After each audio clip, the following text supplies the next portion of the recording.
Hello guys, welcome back to my channel. Guys, this is Manjeet and आज के video में हम लोग बात करने जा रहे हैं हमारे गायनेक के नेक्स्ट टॉपिक के साथ, जिसमें आज हम लोग बात करेंगे बार्थोलाइटिस के बारे में। बेसिकली हम लोग देखेंगे कि बार्थोलाइटिस होता क्या है, इसके कॉजेटिव ऑर्गेनिज्म क्या है, इसके पैथोलॉजी किस तरह से है, किस तरह से इसका प्रोग्नोसिस होने वाला और कैसे इसको मैनेज किया जाता है, इसके कॉम्प्लिकेशन क्या है, हर एक चीज़ के बारे में आज के वीडियो में बात करेंगे। सबसे पहले तो बार्थोलाइटिस होता क्या है वो आपको क्लियर होना चाहिए, क्योंकि हमारे जो फीमेल जेनाइटल ऑर्गन होता है उसमें बार्थोलिन्स ग्लैंड जो प्रेजेंट होते हैं, जब उनमें इन्फेक्शन होता है, जब इन्फ्लेमेटरी कंडीशन जनरेट होती है, तो उसको हम लोग क्या कहते हैं, बार्थोलाइटिस कहते हैं। अब बेसिकली जो मेन कॉजेटिव ऑर्गेनिज्म जो कि कॉज करता है यहाँ पे बार्थोलाइटिस, वो इसमें आता है हमारा गोनोकॉकस। ठीक है, अगर मान के चलो अगर वहाँ पे बार्थोलाइटिस की कंडीशन है तो सबसे पहले हमें क्या कंसीडर करना है कि गोनोकॉकस दैट इज जो नेसेरिया गोनोरिया बैक्टीरिया है, वहाँ पे उसका इन्फेक्शन हो सकता है। इसके अलावा दो अदर कॉजेटिव ऑर्गेनिज्म हो सकते हैं, उसमें स्केरिया कोलाई, स्टेफिलोकोकस, स्ट्रेप्टोकोकस या फिर क्लैमिडिया ट्रैकोमैटिस देखने को मिल सकते हैं, या फिर often polymicrobial infection chronic cases में देखने को मिलता है। ठीक है, तो जब एक्यूट केस की बात करें तो ज़्यादातर हम लोग क्या कंसिडर करते हैं कि गोनोकॉकस जो है दैट इज नेसेरिया गोनोकॉकस जो बैक्टीरिया है वही यहाँ पे क्या कर रहा है, बार्थोलाइटिस की कंडीशन को कॉज करता है। तो बार्थोलाइटिस बेसिकली क्या याद रखेंगे, it is the inflammatory condition of the Bartholin's gland and the main causative organism of this is the gonococcus, that is Neisseria gonorrhea, and other causative organism may include Escherichia coli, staphylococcus, Streptococcus and the chlamydia trachomatis. इसके बाद बात करते हैं इसके pathology की, तो बोला गया both the gland and the duct are involve in case of the bartholinitis and the epithelium of the gland और द डक्ट्स गेट्स स्वॉलन। ठीक है, बार्थोलाइटिस की कंडीशन में क्या होता है कि जो ग्लैंड है उसका जो डक्ट होता है वो स्वॉलन हो जाता है, ग्लैंड जो होता है स्वॉलन हो जाता है, और जिसकी वजह से जो डक्ट का ल्यूमेन रहता है, the lumen of the duct may be blocked or remain open through which the exudates escapes out। ठीक है, बेसिकली क्या होता है, जो नॉर्मल हमारा जो बार्थोलिन्स ग्लैंड होता है उसका काम क्या होता है कि ड्यूरिंग द सेक्सुअल इंटरकोर्स या फिर ड्यूरिंग द सेक्सुअल एक्टिविटी ये क्या करते हैं, अल्कलीन म्यूकॉइड डिस्चार्ज करते हैं, जिसकी वजह से जो डिस्टल एंड ऑफ द वजाना होता है वो लुब्रिकेट होता है। अब ये बेसिकली क्या बोला गया है कि जब बार्थोलाइटिस की कंडीशन जनरेट होती है तो ऐसे कंडीशन में जो ल्यूमेन है ये ब्लॉक भी हो सकता है या फिर ओपन भी रह सकता है, और इसमें से एक्सुडेट्स निकलते हैं। ठीक है, एक्सुडेट्स का मतलब कि पस लाइक डिस्चार्ज देखने को मिल सकता है in case of the bartholinitis. Fate की बात करें किस तरह से बेसिकली ये वो करता है, तो बोला गया कि द इन्फेक्शन में रिजोल्यूट कंप्लीटली और एन एब्सेस इज फॉर्म।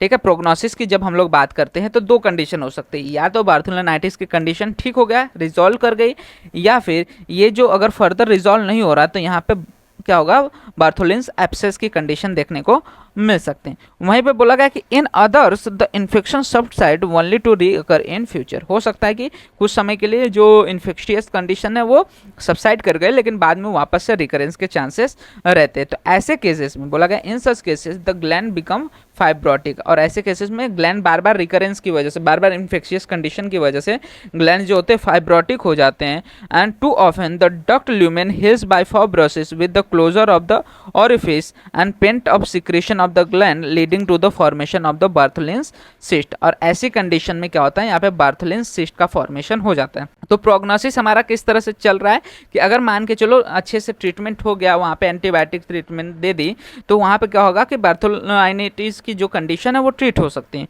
वहीं पे अगर अच्छे से उसको ट्रीट नहीं किया गया तो ऐसे में वहाँ पे अब्सेस का फॉर्मेशन हो सकता है, या फिर बार बार रिकरेंस की वजह से वहाँ पे जो वॉल होती है, जो ल्यूमेन होता है, उसमें फाइब्रोसिस हो जाता है, जिसके वजह से जो ऑरिफिस होता है उसका क्लोजर हो जाता है। अब ऑरिफिस क्लोज होने की वजह से जो सिक्रेशंस रहते हैं ग्लैंड के वो उसी ग्लैंड में ही रह जाते हैं, जिसकी वजह से बार्थोलिन सिस्ट की कंडीशन जनरेट हो जाती है। इसीलिए बोला गया कि जो एंड रिजल्ट ऑफ एक्यूट बार्थोलाइटिस है उसमें क्या क्या चांसेस है कि बार्थोलाइटिस या तो कम्प्लीटली रिजॉल्व हो सकता है, या तो रीकर हो सकता है, या फिर बार्थोलिन अब्सेस हो सकता है, या फिर बार्थोलिन सिस्ट का फॉर्मेशन देखने को मिल सकता है। तो इस तरह से बेसिकली बार्थोलाइटिस की प्रोग्नोसिस रन करती है। क्लिनिकल फीचर की बात करें बार्थोलाइटिस की, तो बोला गया कि इनिशियल सिम्टम्स में क्या रहेगा, लोकल पेन रहेगा और डिस्कम्फर्ट रहेगा। ठीक है, इनिशियली क्या रहेगा बार्थोलाइटिस की कंडीशन में कि वो पेरिनियल रीजन में है, बेसिकली क्या हो रहा है ग्रॉइन रीजन में है, तो ऐसे कंडीशन में लोकल पेन एंड डिस्कम्फर्ट रहेगा। और अगर सेवियर कंडीशन हो गया बार्थोलाइटिस, थोड़ा क्या हो गया वहाँ पे स्वेलिंग ज़्यादा आ गई, तो डिफिकल्टी इन वॉकिंग और सिटिंग देखने को मिल सकते हैं। वहीं पे अगर हम लोग पेल्विक एग्जामिनेशन करेंगे तो वहाँ पे टेंडरनेस देखने को मिल सकता है। In duration of the posterior half of the labia majora, ठीक है, जो पोस्टीरियर हाफ या फिर lower half of the labia majora है वहाँ पे इन ड्यूरेशन प्रेजेंट हो सकता है। और किस तरह से बेसिकली हमें पाल्पेट करना है, तो इसमें हम लोग क्या करते हैं, जो हमारा इंडेक्स फिंगर रहता है उसको इनसाइड द वेजिना रखते हैं एंड थंब को आउटसाइड, और बेसिकली हम लोग पाल्पेट करने की कोशिश करते हैं हमारे बार्थोलेन्स ग्लैंड को।